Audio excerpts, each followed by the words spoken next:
podcast dedicated to the music, movies, and culture of Generation X.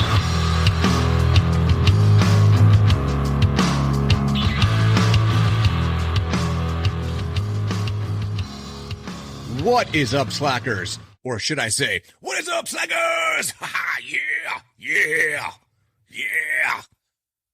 Welcome to another episode of the Stuck in the Middle podcast. I'm your host, Jason Eka. Yeah. And this episode is all about a band that is currently getting some positive press. A band that can be alternately worshipped, maligned, discarded, back to worshipped. A band that it certainly has some ups and downs, some legitimate tragedies, personal issues, infighting, but also a lot of really great music, but then a lot of, experimentation to the point of alienation of a certain core fan base. And of course, I'm talking about the mighty Metallica, yeah! And most recently, Metallica has released an album. And I'm sure you've all seen it. Maybe not, and perhaps you've only heard about it, but not actually listened to it, and it's called 72 Seasons. So I thought, given the quality of that record, that I would do an episode about Metallica. Now, in many of the music episodes that I've done, Metallica has come up here or there. And I certainly did a longer episode about the Big Four. So let's kind of establish that for a moment. So the Big Four are considered the Big Four of thrash. Okay? Metallica, Megadeth, Anthrax, and Slayer. Now, if you continue it on into like the top 5 or 6, you have Pantera, Exodus, Testament, sometimes Overkill. But those are like the core 80s thrash metal bands. The ones that were the first to really do it, who were taking what was happening with the new wave of British heavy metal, everything from, your Iron Maidens, your Judas Priests, I guess Saxon would be in there. Raven would certainly be in there. These are all bands that were playing a faster style. And actually, with the new wave of British heavy metal, I do believe that early Def Leppard was considered part of that as well. But you had most of this happening on the West Coast. So Metallica and Megadeth and Slayer were all West Coast bands. And really most of them around the San Francisco Bay Area, with Anthrax being the one kind of East Coast band coming out of New York. But this is going back to 1981. 1981. Think about how crazy that is. Right? I mean, when you get into like the 40-year territory, it's just pretty amazing. Excuse me.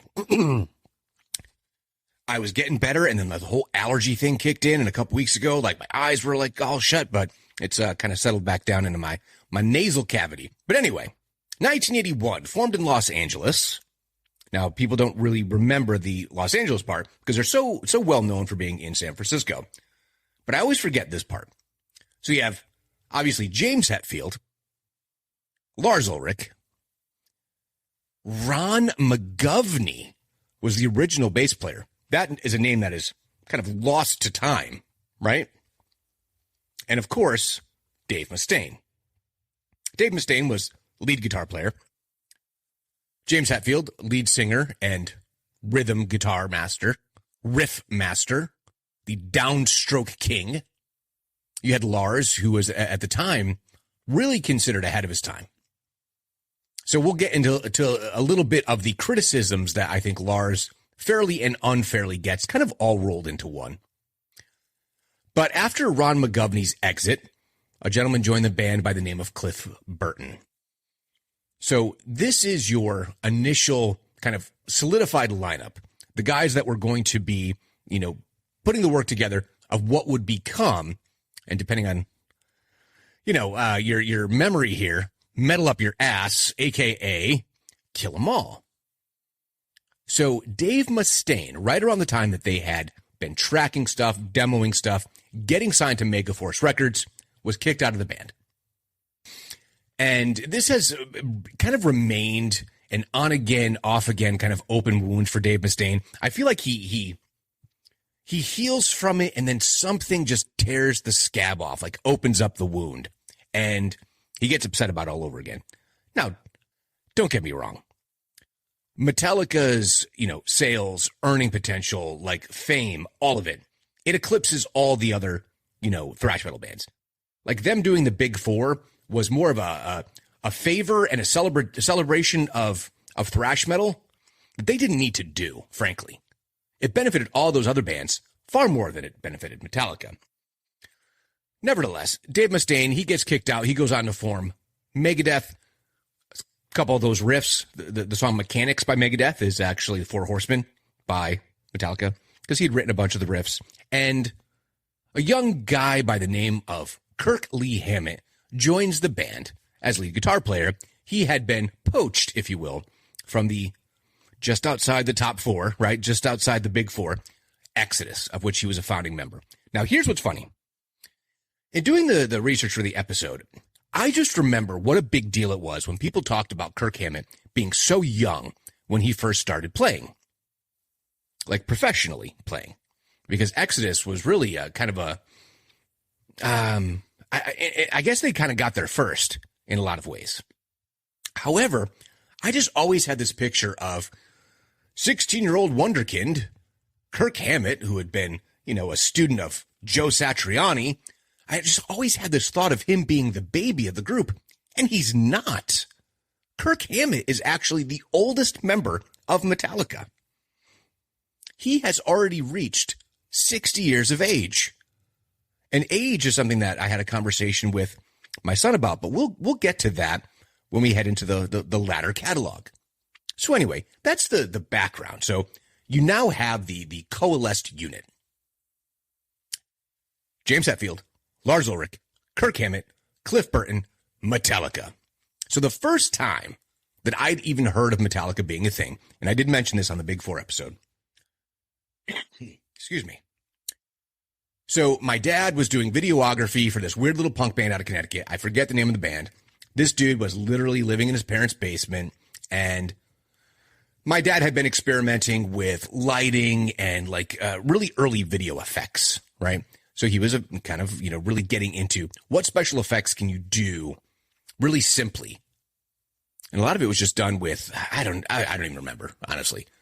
I don't remember how he was editing, but the dude had all reel-to-reel stuff for music and whatever video editing software he had. Not software. Wasn't computer-based. I don't know if he was just cutting tape or what. But anyway, I don't know. Let's see. 81. So that means, let's see. Where are we here? So 1983. So I am 9 years old. And we're sitting down in the basement, and I know they're doing some plant-based things, if you will. And this dude's got his turntable, and my dad's name is Ron. Everyone called him RG, and he's like stoned off of his ass, right? And he's like, RG, man, you got to listen to this band. They're out of California. They're called Metallica. And, oh, man, they're like something else, like something you've never even heard before. Like, you got to check it out, right? So he slaps the LP, onto the record player. And, of course, the opening track is Hit the Lights. And he puts it on. And my dad just kind of, whatever. But as you're going through, listening track by track, it doesn't really, I don't know. How do I put this? If you're a guy who's coming from the classic rock sphere, which my dad was, I don't know if this was the right record for him at that time. So I remember we got in the car afterwards, and I'm like, hey, what'd you think of that album? that dude played for you. He's like, I don't know. He's like, I get it. He's like, I kind of see where they're going with it. But it's not really my thing. So my dad was never even like a huge Maiden fan. He did love Judas Priest, but he was kind of like a Black Sabbath, Zeppelin kind of guy, along with some swamp boogie stuff, you know. He loved Leonard Skinner. He loved Molly Hatchet, stuff like that. So that was my first exposure to Metallica. It wasn't like this big thundering thing, and it certainly didn't attract me as a 9-year-old. I just didn't really get into it. So a few years later, I remember being in middle school and sitting at the lunch table, and you know, with middle school, there are cliques, right? And you have these different groups of people. And there were your metal kids, but there were your metal kids that they weren't into the hair bands, right? They would listen to Kiss, which is interesting because to me, Kiss was always a harbinger of the glam rock. They were coming out of that glam rock, right? Your Hanoi Rocks, your New York Dolls, Kiss, like that whole thing. But somehow, like the metal kids could still say they were into Kiss, and that was okay. But AC/DC, Motorhead, Judas Priest, Iron Maiden, and this band, Metallica. And we're talking like the patches on the back and all that. Excuse me. So where all these people had like these like super heavy metal bands on their back, like I will say like my big back patch on my jean jacket was Stryper. So yeah, I didn't get any shit for that. Of course I did. But I wasn't really latched on to this music. It still wasn't, I don't know, it still seemed like it was dark and dirty, and I hadn't embraced that yet. I didn't embrace that until Guns N' Roses, because Guns N' Roses kind of bridged the gap between the glam, the LA, you know, glam metal scene, the hair metal scene, and heavier rock, you know, coming out of that whole AC/DC school, right? Little sleazier, a little heavier, a little raunchier. So it became kind of appealing to try and seek out things that were, you know, a little off the beaten path. Now, somewhere around, I want to say, so it must have been 1987. Wow. This was not expected this evening. I might have to get my inhaler. Anyway, so buddy of mine who was a skateboard fanatic, and he had been kind of plugged into the underground scene, if you will. He played for me a record by Anthrax, and that was Spreading the Disease. So I was kind of like, oh, okay. I kind of dig this, right? And then that was kind of the opening, right? The opening that I needed. Kind of like, all right. Some friends of mine are listening to this kind of stuff. So then by the time Among the Living came in, I was hooked. I was absolutely hooked on Anthrax. But I still wasn't interested in Metallica. But that would change. That would change when I started playing in one of the bands with, I mentioned before, Justin and Don and that whole crew. And they wanted to do the song Master of Puppets. So when we first did Master of Puppets, I then had to listen to like the whole record, right? Because now I'm in. Justin's like, here, borrow my copy. Go ahead. Listen to the lyrics, learn the song. Well, now I'm interested because I'm listening to song after song. So of course, you put on, you put on Master of Puppets, you open with Battery. Heavy, right? Then it goes into Master of Puppets, which is 8 minutes and 36 seconds long. But think about so here are the lengths of the songs on Master of Puppets. And I know, I haven't mentioned Ride the Lightning. We'll get back to it. Battery is the shortest song, 5 minutes and 13 seconds. Punishing, brutal 5 minutes. Master of Puppets, 8 minutes 36. The Thing That Should Not Be, 6 minutes 36. 6:36. Welcome Home, Sanitarium, 6:27. Disposable Heroes, 8:17. Leper Messiah, love it, 5:40. Orion, Cliff Burton, 8:27. And Damage Incorporated, 5:37. And then there was a digital reissue, which gave you a live version of Battery and the thing that should not be. But the original album clocked in at 54:47. Now I'm like, this is really interesting. This isn't what I thought it was. And I think part of it is that the Kill 'Em All like album cover, when I first saw it, so again, 9 years old, like, what is this? I found it unsettling. I found it a little strange. Not to say that when you look at the cover of Master of Puppets, with obviously, the hands in the sky and, all of the, the crosses that are the markers for the dead, right, in a row, isn't creepy, but still.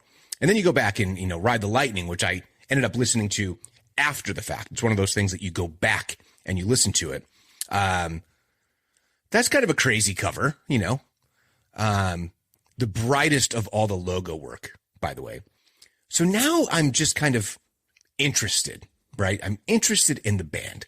So go back to Ride the Lightning, by the way, For Whom the Bell Tolls, Fade to Black, which we'll talk a little bit later on down the road about some of the criticisms the band gets and how early it happened, right? It happened right back in 1984. I don't want to call it backlash, but certainly there are certain elements within metal that have ideas about what should or shouldn't be done by a thrash metal band. I don't really know how you could be levying that kind of thought process or accusations towards a band that has basically pioneered the art form for you to say what can and cannot be. Kind of weird, but I'm still not what I would call a Metallica fan, right? I'm not like fully in until their next record.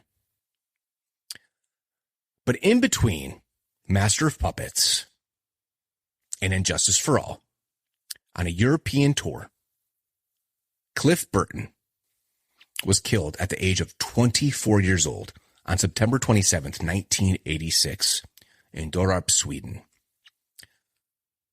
in a bus accident. And, there's a lot of different anecdotes for people who, kind of remember that day, including, other members of the band. They were on tour with Anthrax, and even where different people were sleeping in like certain bunks and all that. So what seemed to have happened, and this is directly from Wikipedia, but it's the easiest source to have all this stuff in one place. So in Sweden, on the Damage Incorporated tour in support of Master of Puppets, the band complained that the bunks on their tour bus were unsatisfactory and uncomfortable. The story of how Burton won the bunk differs between two band members, as Kirk Hammett stated on VH1's Behind the Music that he and Burton drew cards, and Burton picked the ace of spades, therefore getting the first choice of bunk. Burton told Hammett, "I want your bunk." Hammett replied, "Fine, take my bunk, I'll sleep up front. It's probably better anyway."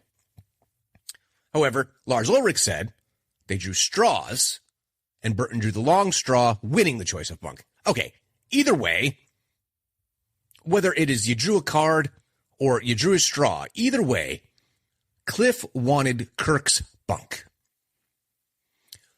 So Burton was sleeping shortly before 7 a.m. on September 27th when, according to the driver, the bus skidded off the road and flipped onto the grass in Kronoberg County. With no safety restraints on the bunks, Burton was thrown violently through the window of the bus, which then fell on top of him, killing him instantly. The bus driver said that the crash was caused by the bus hitting a patch of black ice on the road, but James Hetfield later stated that he first believed the bus flipped because the driver was drunk. He also stated that he walked long distance down the road looking for black ice and found none. When local freelance photographer Leonard Wenberg, who attended the crash scene the following morning, was asked in a later interview about the likelihood that black ice caused the accident, he said it was out of the question because the road was dry and the temperature was around 36 degrees Fahrenheit above the freezing point. This was confirmed by police who, like Hetfield, also found no ice on the road. Somehow or another, the driver was determined not at fault for the accident and no charges were brought against him. So Burton's body was cremated and the ashes were scattered at the Maxwell Ranch. At the ceremony, the song Orion was played. So just so you know, his birthstone, his death, his headstone says, Clifford Lee Burton, cannot the kingdom of salvation take me home? So February 10th, 1962 to September 27th, 1986. So what's interesting about the relationship between Cliff and the band, so bearing in mind that these guys were all very, very young, they still had their families kind of, around and, going to Cliff's house, for example. So the Burton family has remained close to the members of Metallica, and Jason Newsted was not offered the gig in the band without the sign-off of the Burton family. So it's just kind of a side, but also something very interesting of how it really has been kind of a family affair for all these years, and that the Burton family has still been very much a part of the Metallica extended family. So tragic, of course. The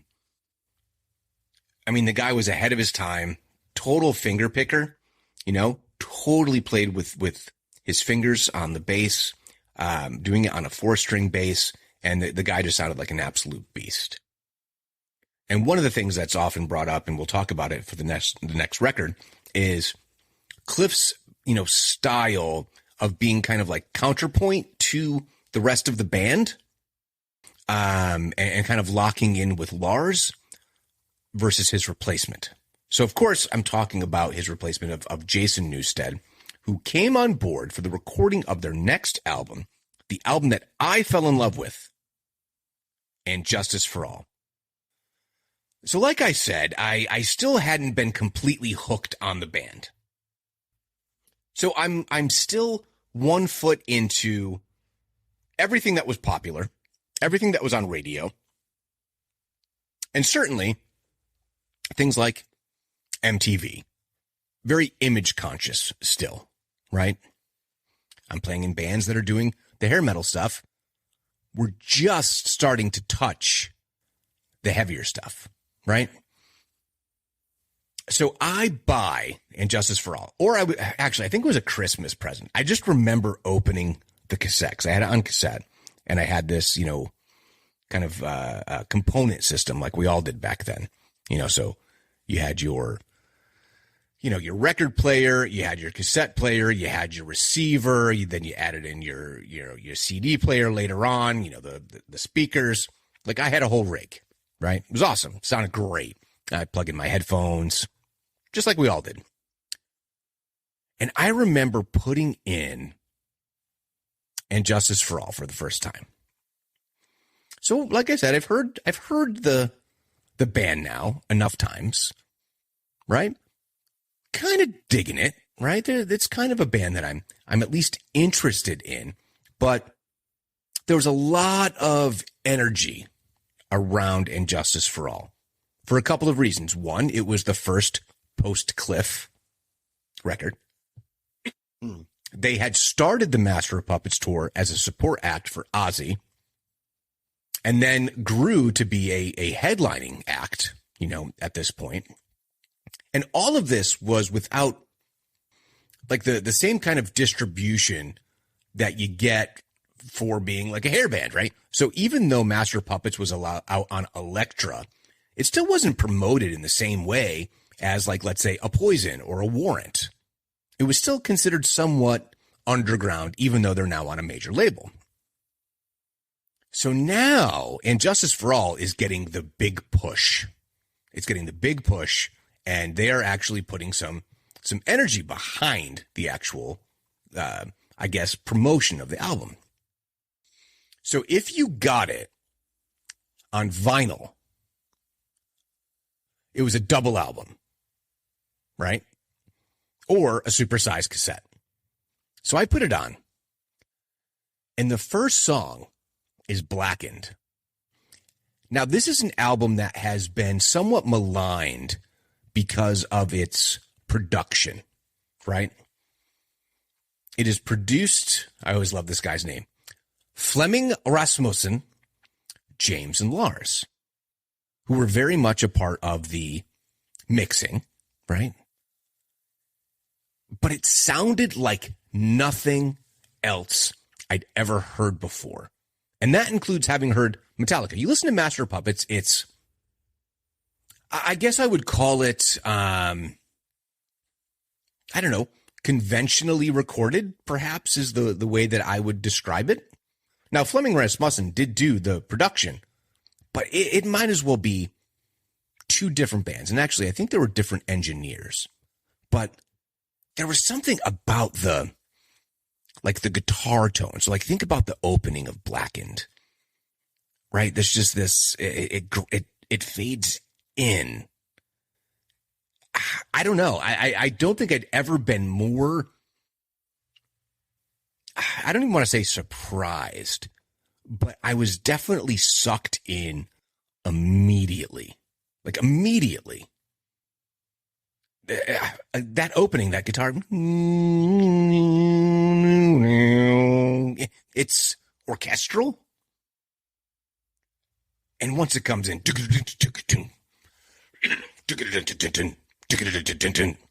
it's sick. Like, it's sick. So, and Justice for All, I was now in. Absolutely in. And what's so curious is if you look at the singles that were released, of course, the first music video they ever did was for One. But that was the third single. They actually released Harvester of Sorrow and Eye of the Beholder first. Now, I can't imagine that they initially got very much radio play, right? Because they wouldn't at this point. But, man, oh, man. That album is so killer. And I think to this day, Mike Klink, right? Yeah, Mike Klink, who had done the production on Appetite for Destruction. Rasmussen listened to Klink's rough mixes for the album, and upon his arrival, Klink was fired. Hetfield explained that recording with Klink had been problematic, and Rasmussen was a last-minute replacement. Klink is credited with engineering drums on Shortest Straw and Harvester of Sorrow. Awaiting Rasmussen's arrival, the band recorded 2 cover songs, Bread Fan and The Prince, to fine-tune the sound while they got into the studio vibe. Rasmussen's first task was to adjust and arrange the guitar sound with which the band was dissatisfied. A guide track for the tempos and a click track for Ulrich's drumming were used. The band played live in room, recording the instruments separately. Each song used 3 reels, 1 for drums, a second for bass and guitar, and a third for other parts. So this is where it gets into the what is happening, right? Metallica's recording process was new to Newsted, who questioned his impact on the overall sound and the lack of discussion with the rest of the team. He recorded his parts separately, with only the assistant engineer present. The experience differed from his previous band, Flotsam and Jetsam, whose style he described as basically everybody playing the same thing, like a sonic wall. So Injustice for All is noted for its dry, sterile production. Rasmussen said that was not his intention, as he tried for an ambient sound similar to the previous 2 albums. But he was not present during the album's mixing, for which Steve Thompson and Mike Barbiero had been hired beforehand. Rasmussen assumed that in his absence from the mixing process, Thompson and Barbiero used only the close microphones on the mix and none of the room microphones, causing the clicking, thin drum sound. The bass guitar is nearly inaudible, while the guitar sounds strangled, mechanistic, and he saw the synthetic percussion as another reason for the compressed sound. So, what you will hear throughout the entire career of Metallica is complaints about the drum sound and metallic sounding, tinny even. Here we are going back to what I would consider to be their heaviest album, just my opinion. You may disagree. You may think that earlier stuff was heavy. I just think that from start to finish, and Justice for All was this record that other bands were maybe starting to play a little faster, right? They were upping the thrash. Certainly bands like Slayer were doing that. And I think that they just said, you know what? We are the thrash kings, and we are just going to go all out and play the heaviest, fastest, sickest album that you've ever heard. And even the song that would be considered a quote unquote ballad, like One, was still heavy as shit. It's just so interesting. One of the things here they talked about was, Newsted's bass. According to Rasmussen, after Lars and James heard their initial mixes, the first thing they said was, hey, excuse me, guys, sorry. Take the bass down so you can just hear it. And then once you've done that, take it down further 3 decibels. I have no idea why they wanted that, but it was totally out of my hands. In 2009, Hetfield said the bass was obscured as the bass lines often doubled his rhythm guitar, making the instruments indiscernible, and because the low frequencies were competing with his scooped guitar sound. Come on.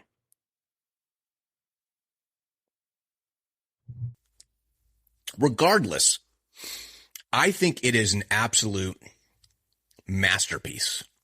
I think it's an absolute masterpiece from start to finish. Songs like Shortest Straw, Harvester of Sorrow is a killer song.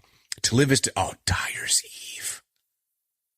If you haven't heard it, you haven't heard it in a minute, go listen to Dyer's Eve. That is a killer ending track. Like just absolute brutal, fine work by Metallica. So here we are.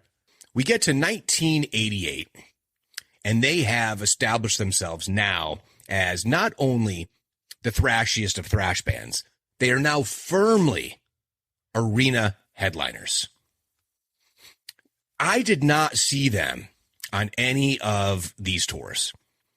I don't know why I didn't see it on Justice. I don't remember the exact situation. I usually remember like why I didn't get to go to a show. Like I remember not being able to get tickets to go see Ozzy and Anthrax, for example. I don't know why I didn't get to go see them on Injustice for All, but I really wish that I had.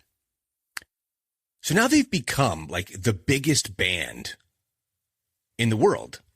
So it's like Guns N' Roses and like Metallica, but with relatively little radio play for Metallica, whereas Guns N' Roses, constant radio play.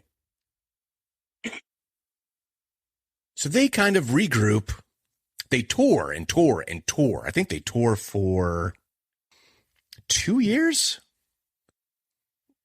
They might, yeah. So I think that they toured straight through 90 and then finally got into the studio. Yeah, they got into the studio in October of 1990 to record their next album.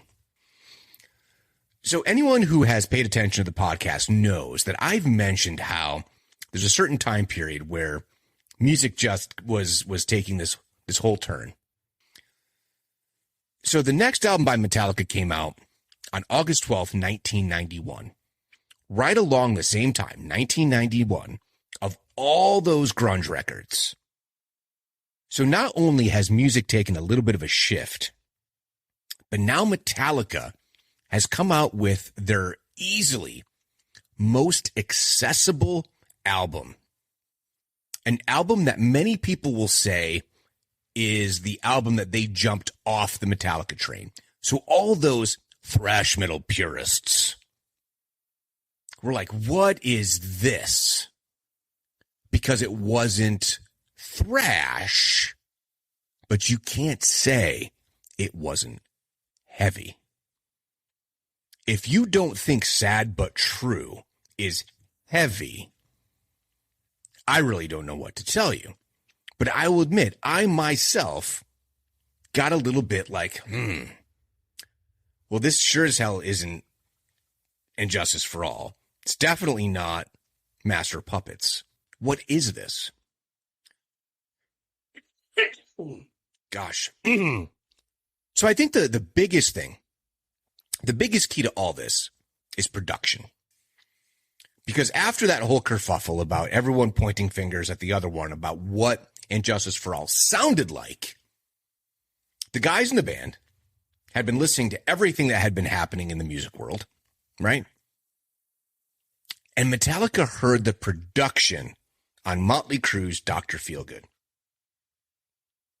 Now, anyone who's heard the Dr. Feelgood album will know that the guy by the name of Bob Rock could get a killer guitar tone, like just how he records it.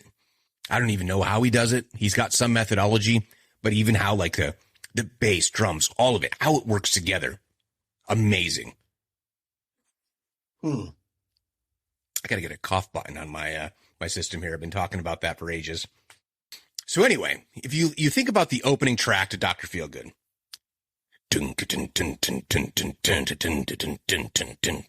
Super heavy, right? Now you just transport that to something like Sad But True. Right?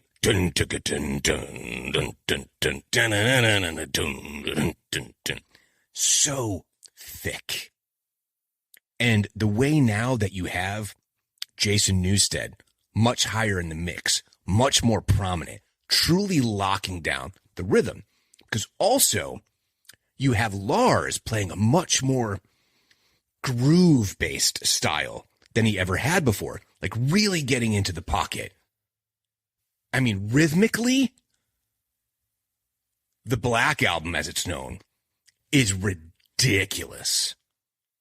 And it just shows to, you know, the what you're kind of missing with letting Jason Newsted like do his thing. Because if he wasn't given any direction on Justice for All, that's why he would have just followed along to like the rhythm guitar, basically. But now Jason is such a part of the band.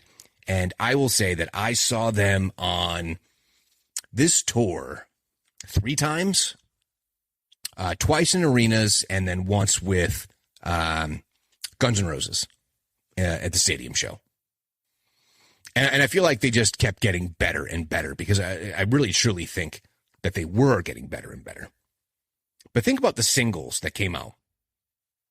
Enter Sandman, a classic. I have a hard time listening to it now, but I love playing it on bass. When I'm going through I'm going to play bass phase.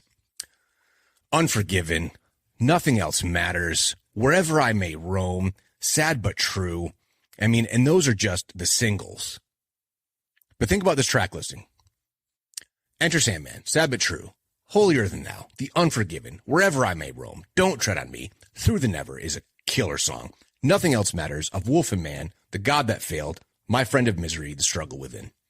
62 minutes of badassery. But it was different, right? It was different. So the metal kids, I don't know, I shouldn't say the metal kids, like the kids who would be into grunge, who were listening to Alice in Chains, for example, or Soundgarden, would have been like, this is awesome. It fits right into kind of like the music that I'm enjoying. So I thought this album was killer when it came out. I understand its criticisms. However, you look back on it with the right lens and kind of put yourself in that time and place. That's why I have such fondness for And Justice for All and for the Black Album. Time and place, feeling the kind of emotions that are evoked when I listen to those albums are very, very powerful. Now, don't get me wrong.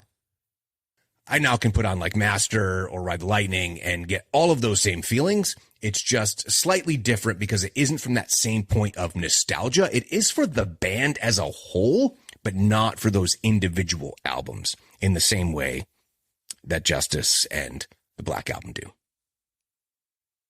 So now what's interesting is that the gap, right? So now you go all the way until 1996. So 91 and 96, because I think they toured like 3 years on this. I think they just kept touring and touring, and it would always be like, okay, one more leg, one more continent, one more country. Like it just kept going and going and going, which is awesome. And I'm glad that they could do it. But now, as I mentioned, music had kind of changed a little bit and things were progressing in different ways. And Metallica was a band that had always been champions of things that were different. So, for example, huge Faith No More fans, which is why they took them on tour with them. So they get back in the studio in 1995. And they make basically back-to-back what can only be described as divisive albums. And it really depends, I think, on how you had initially reacted or overreacted or underreacted to the Black Album, right? So out comes 1996, and I remember I didn't buy it. I didn't buy the record. And I was at Newbury Comics on Newbury Street, the actual Newbury Comics. And I go and I look at the record, and I look at the back. I think it's the back. And I see the band, they've got like makeup on, and they're wearing like they look like a grunge band, like the big collars, leather jackets, Kirk has his, nail polish on, and, they're all pierced or whatever, and short hair. Now, all those things I don't really care about. I was listening to bands that had short hair, but somehow I was like everyone else, like, I don't want to hear this. But I've also started listening to more underground music at that time. So it's also becoming kind of a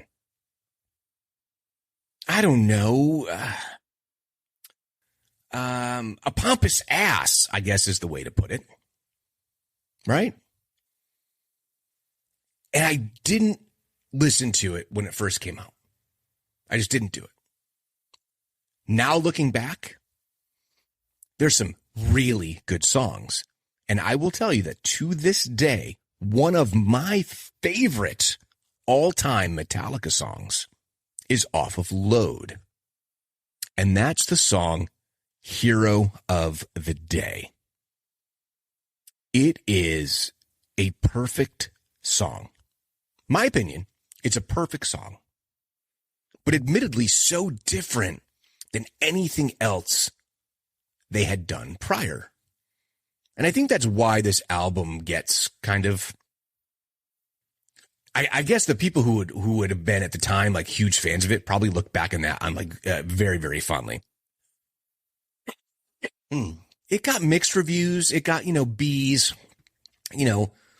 some kind of put it a little bit higher. But I think one of the things here is Rolling Stone says, the foursome dams the bombast and chugs half speed ahead, settling into a wholly magnetizing groove that bridges old school biker rock and the doomier side of post-grunge 90s rock. Right? I think that is a very apt description, But as Lars put it, gosh darn it. So I'm going to do my really poor Lars impression. Some of that stuff was pretty cool. That came out wrong. I can sometimes do it because like you can lock into Lars because it's like, with Load, it was disappointing that some people's react. You know what I mean? He has just that cadence. It's not coming out the way that I want because I'm like stuffy and coughing, but, the hair and all that crap. People have come up to me years afterwards, because he just has that Dutch voice. But anyway, with Load, it was disappointing that some people's reaction to the music was biased by how they dealt with the pictures, the hair and all that crap. People have come up to me years afterwards and said, I never gave the record a fair chance because I couldn't get beyond Jason Newsted wearing eyeliner. But the Outlaw Torn, some of that shit is pretty effing awesome. That's so spot on. Like the album starts off with Ain't My Bitch. 2x4, The House That Jack Built, Until It Sleeps, King Nothing is a good song. Hero of the Day, Bleeding Me, Cure, Poor Twisted Me, Wasting My Hate, Mama Said's a hard one for me. I don't really like it that much. Thorn Within, Ronnie, and The Outlaw Torn. 9 minutes and 49 seconds, by the way, for The Outlaw Torn. So I look back on it more fondly, but at the time, wasn't where I was at all. I don't know. I was probably listening to a lot of Afghan Wigs at the time. So then 1997, Reload. And I think that was part of it too. Reload, It just seemed kind of lazy, right? It seemed kind of lazy to just be like load and reload. And they didn't do it as a double album, but they I don't know, they didn't, I don't get it. I really don't get it. But The Memory Remains, I think, is the most, well, maybe not memorable. I guess Fuel is probably the most memorable song off the album, but The Memory Remains with Marianne Faithfull, where she's doing that voice thing. Yeah, I don't know. It's kind of a tough one. Fuel, The Memory Remains, I like Devil's Dance. Unforgiven 2, meh. Better Than You, Slither. Oh, Slither's good. Slither's good. Carpe Diem, Baby, Bad Seed, Where the Wild Things Are, Prince Charming, Low Man's Lyric, Attitude, and Fixer. Meh. On Fixer. But it's, I don't know about Reload at all. I can't say that it's something that I would put on any of these songs. Maybe Fuel, but it's nothing that I really latched onto. And please note, I haven't talked about like the Garage days and the Garage Revisited, all that stuff. I'm just talking about their major releases. So now music is starting to change even more, but more so from I think, distribution perspective, right? Because within a couple of years, they obviously had the whole Napster thing, right? So somewhere between Reload and their next album, which we'll talk about in a moment, they had the whole Napster thing. What's that guy? Sean Fanning. He came out of Boston. File sharing. You had your Napsters, your LimeWires, and all that. But Napster was the biggest one. And what happened was Metallica had recorded a song for the Mission Impossible soundtrack that got leaked. They were able to trace the leak to someone got the file, and they put it on this website, Napster, and Lars Metallica sued the shit out of them. Like, just straight facts. And I understand Lars's whole thing about intellectual property and how bands need to get paid for what they do. Now, it actually made him a bit of a fortune teller, if you will, because many bands will talk about the current streaming model is not the best from a monetization perspective for the bands. Your Spotify's, your Apple Music, your Prime Music. It's not super artist friendly. Now, can you reach a much larger group of people almost instantly? Yes, because anyone with like a SoundCloud account, a GarageBand account can create a song and get it out there and distribute it. And if someone finds it, you can get tens, millions, who knows how many listens of a particular song. However, if you're only getting like half a cent per, even if you're Metallica, you got to download an awful lot. Whereas physical copies was I think a much more readily accessible metric. But certainly Lars was ahead of the curve saying, hey, artists need to get paid for this streaming thing. Our copyrights matter, our publishing rights matter, and this is what we do for a living, so please be respectful of it. Now, on the other side, you have other people going, hey, man, I can get any song that I can pretty much think of. And if I can't find it, you can just email someone, hey, do you have this album? And they create a file and boom, you grab it. But how is that any different than I'm sure Lars probably would go ahead and copy tapes? I'm sure he did tape trading, particularly when he was trying to get imports for things that weren't readily available in America. Or you make a mix CD for someone, or mixtape, I should say. All of that was technically stealing. But from Lars' perspective, well, if you buy the album first and then you dub copies of a particular song on a mixtape, debatable of whether that is kosher or not, but you've paid up front for the album. So that was Lars' whole fight with Napster, and they did not have another album until 2003. Now, full disclosure, I fell out of love with, the band as a whole. Load was the last thing I can say I listened to and had some things that I enjoyed. Reload, I don't know if I've ever listened to the whole album straight through. But then you get to the much maligned, rightfully or wrongfully, album Saint Anger, which of course was also produced by Bob Rock, who's known for getting great sounding performances out of the artists that he works with. But this was a matter of Lars being Lars and wanting to be experimental. So what's interesting is that I was listening some tracks tonight. Now, in theory, for example, the song Saint Anger is a great song, but it sounds awful. But when you go to the Wikipedia page for Saint Anger, it says something very appropriate, and it explains the sound. Okay.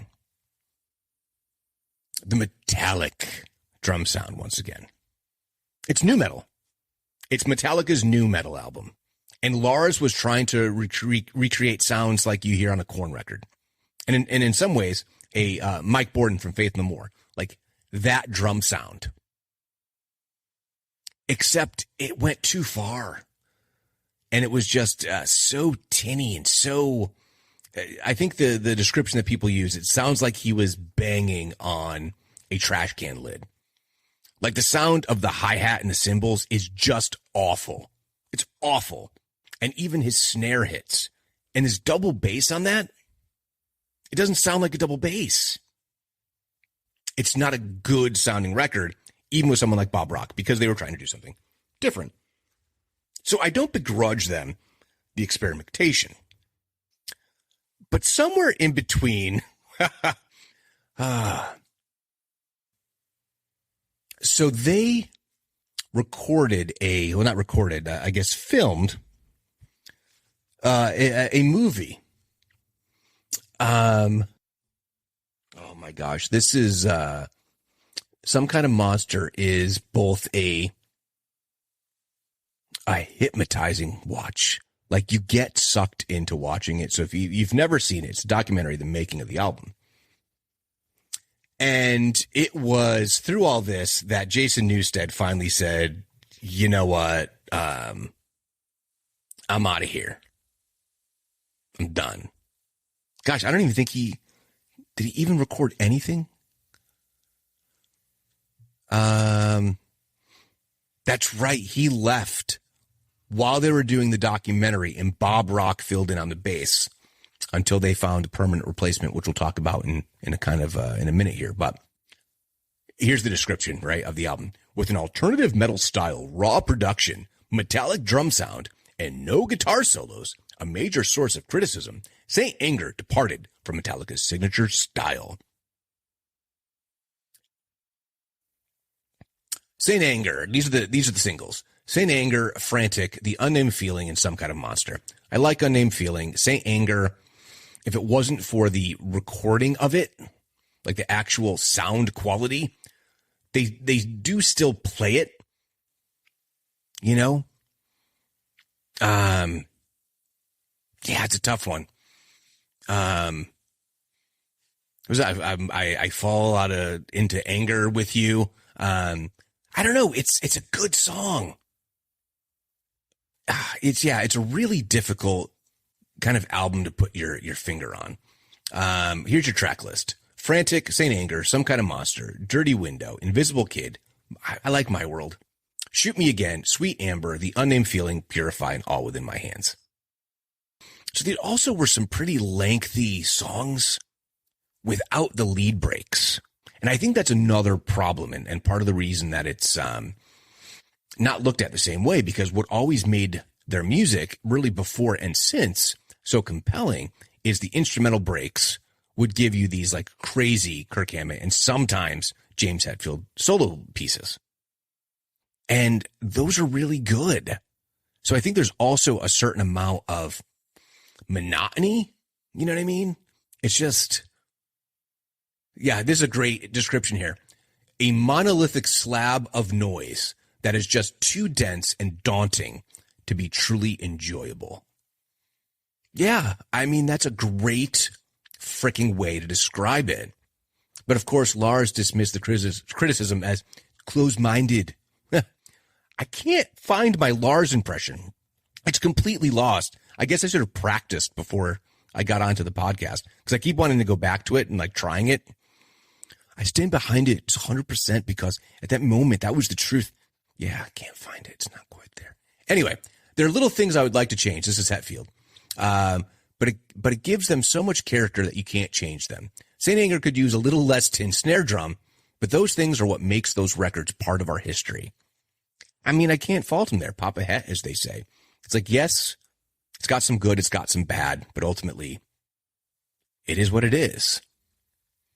So, of course, 5 years later, they get into the studio with a guy who's known for getting great performances out of people.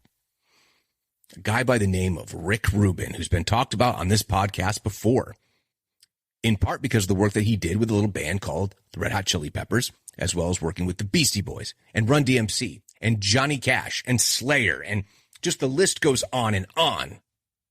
So this seemed like it would be a match made in heaven. So I couldn't get into it. I think I had such high expectations for this marriage. But here's the track listing. That Was Just Your Life, The End of the Line, Broken, Beaten, Scarred, The Day That Never Comes. I like that song. All Nightmare Long, Cyanide, The Unforgiven 3. Stop with The Unforgivens. The Judas Kiss. I like that. Suicide and Redemption is instrumental. And My Apocalypse. So at the time of Some Kind of Monster, when they finished the record, the Saint Anger record, they ended up getting a new bass player. And that is Robert Trujillo, who is most famously, well known before Metallica for being in Suicidal Tendencies and Infectious Grooves, and then later in Ozzy's band. So very much rooted in, the thrash scene with Suicidal Tendencies, but also an established and well-trained jazz bassist, as well as a funk bassist. So he was, I think, really an interesting choice because of his versatility and also his very unique stage presence. So I saw Robert Trujillo with Suicidal Tendencies opening up for Queensryche, New Haven Coliseum or Hartford Civic Center. Killer performer, great player, and I think the right person for the band. But honestly, I never really got into this record. It has some great stuff on it. But yeah, The Day That Never Comes, I think, is the one that I kind of look at and say that was great. It did sound like, old Metallica, if you will. But then there was also criticism about the drum noise and the compression and, just the overall sound quality of the album. So once again, Rick Rubin, though, known for being a kind of a mix master, no pun intended, it just didn't grab me. And I think that's kind of the same story for the next release as well. So Hardwired to Self-Destruct. The first one out on, was it the first one out on Blackened? So Blackened is their record label. So let's see. They were, hold on one second here. Saint Anger was Metallica's last album on Elektra. But then it got bought. So Elektra was bought out by Warner Brothers Music. I think they were initially on a distribution deal. I'd have to go back and look at it. But Saint Anger was the last one on the imprint label of Elektra. Death Magnetic coming out on Warner Brothers. And Hardwired to Self-Destruct was on their own label, Blackened. Perfect name for their record label. I think Death Magnetic is kind of the first glimpse for me of, okay, maybe this is a band I can enjoy again. Hardwired, it comes right out. Kicks ass, 3 minutes, in and out. Boom. That's what I'm looking for. In and out, heavy, thrash, done. Atlas Rise, good tune. Now That We're Dead, Moth and Flame is awesome. Dream No More, Halo on Fire, Confusion, Mankind, Here Comes Revenge, Am I Savage, Murder One, Spit Out the Bone. But even then, okay, they're back to form. I just wasn't feeling it. Yet in the same time period, bands like Anthrax are putting out thrash albums, and bands like Iron Maiden are putting out metal records that I'm really, really loving and enjoying. But I think at this point, I was off the Metallica train. Like, they can't get me back, I think is what it comes down to. Like, I'm done. They lost me at Load and never really got me back. But that's why I wanted to do the podcast. So I've been rambling in and out about the different records and my own experiences with them. So then recently, really recently, actually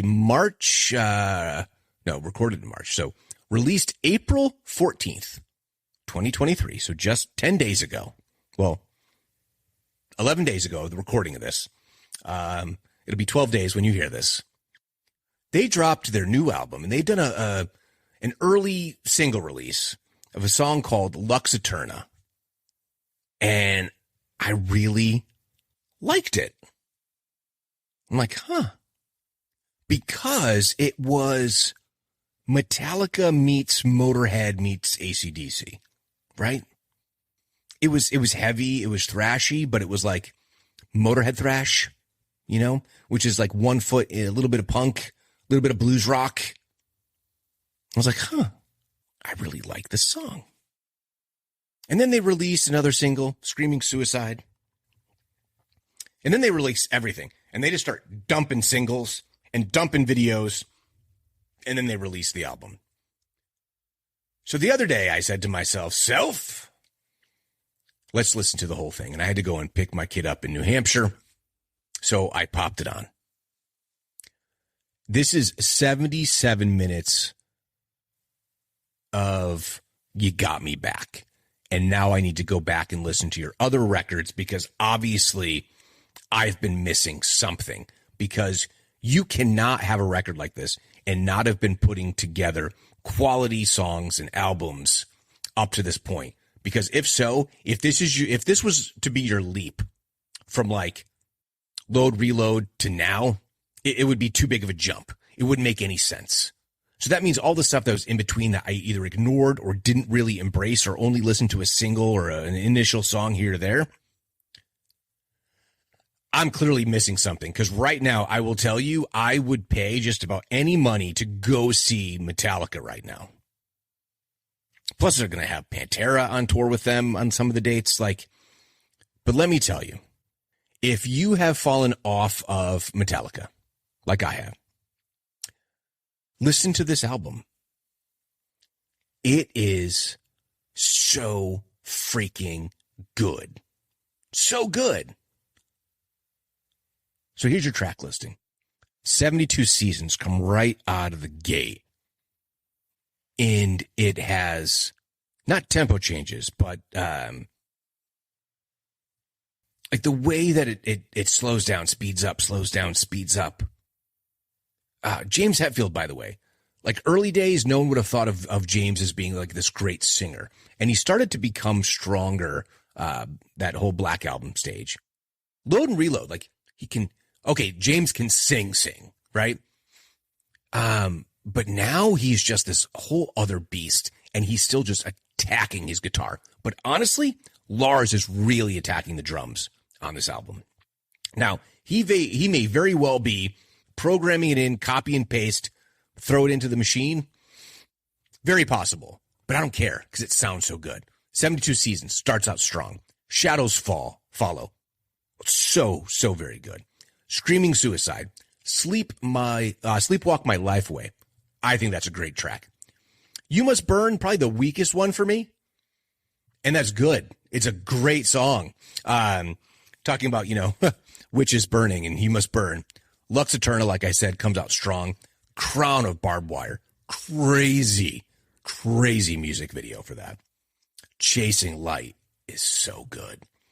If Darkness Had a Sun, a lot more promise than delivery, because with that name, like that title, I just was expecting a little bit more.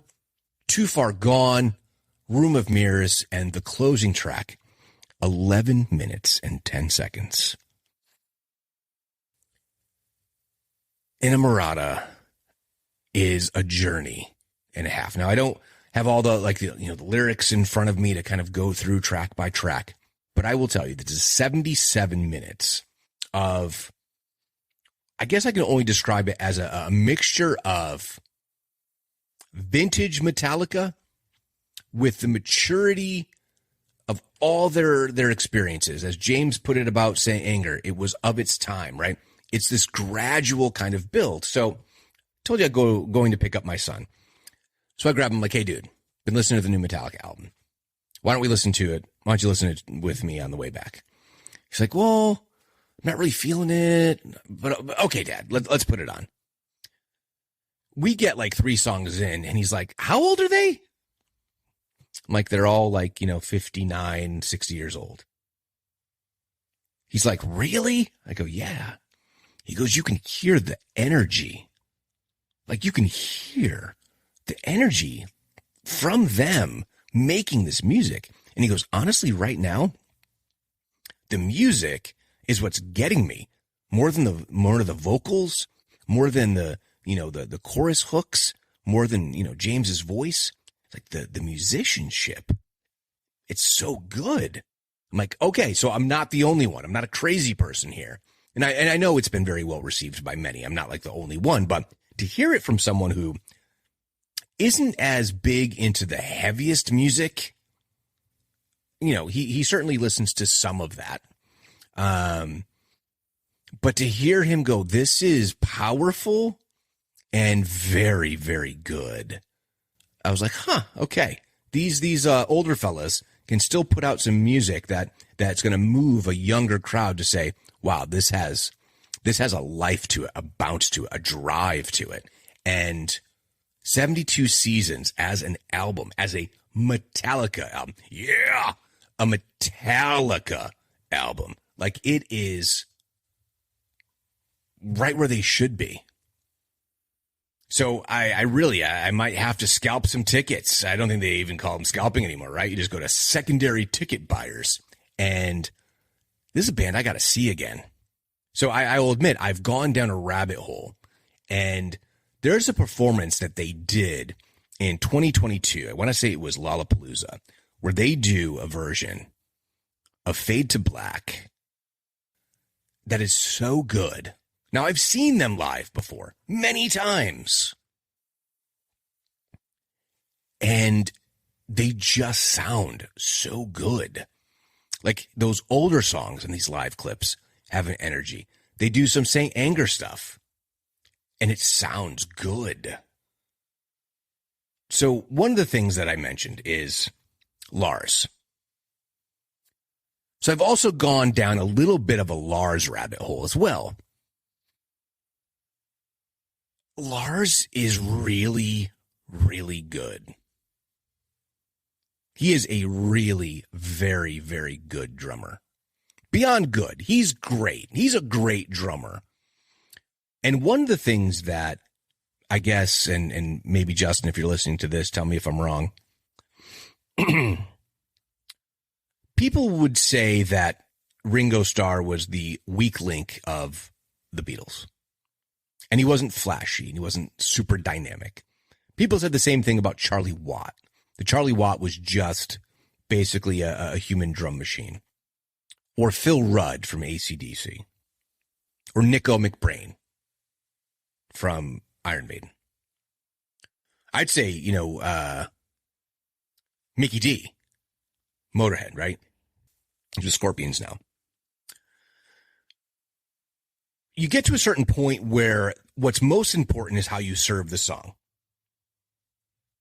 So Lars is not doing these crazy fills like he used to. It doesn't have to be wall to wall, double kick. It's tasteful. And he doesn't need to use every single tom in his kit to do a fill. And people be like, well, he used to be like this crazy drummer and now he's boring and he doesn't put much energy into it. No, he does what's right for the song. And if you think about Metallica's music as a whole, if they're performing live, they're doing old catalog along with new catalog. I think their basic closing set, like I think their last 3 songs are heavy as shit. Fast. So he's got to play that whole show. The muscle memory, just the physical strength that it takes. So if he can do something that's a more tasty fill and not like super crazy all over the kit, why shouldn't he? As long as it serves the song and everything fits together the right way, you don't need to have a 2-minute guitar solo for Kirk, and you don't need to have all this crazy all over. So some drummers over drum. Not because they have to, just because they can.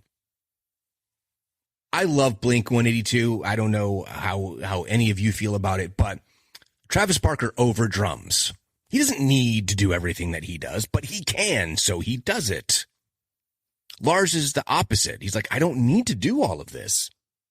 I need to do what sounds right in the greater context of each one of these tunes. That being said, he does a lot of great double pedal stuff on this. A lot of double bass. It sounds great. I really think it is the most cohesive and logically paced Metallica album, in my opinion, since the Black Album. It's a damn fine record, and I recommend you go and you check it out. So that is a little bit about probably the greatest heavy metal band of all time, Metallica, and still relevant today. Still a major act, still selling records, still selling out huge venues. So if you fell out of love with Metallica, go check it out. Go check out 72 Seasons. It's awesome. Just even the story behind 72 Seasons. If you don't know what that means, go check it out and think about your own life. So yeah, what do you think? What do you think of the new Metallica album? What do you think of the old Metallica album? And do you think there are songs or even, albums where I haven't been super enthusiastic here tonight that you think I'm wrong about, or things that you might want to say, hey, you should go take another listen to that? By all means, I'm all ears. I can read, how about an email? You can email me at stuckinthemiddlepod@yahoo.com. You can find me on Instagram, Twitter, and YouTube at StuckPodX. You can head over to the Facebook page, Stuck in the Middle, a Gen X podcast. You can leave 5-star reviews. You can like, comment, you can share, and most importantly, please subscribe to the podcast. So, until next time, later, slackers. Yeah.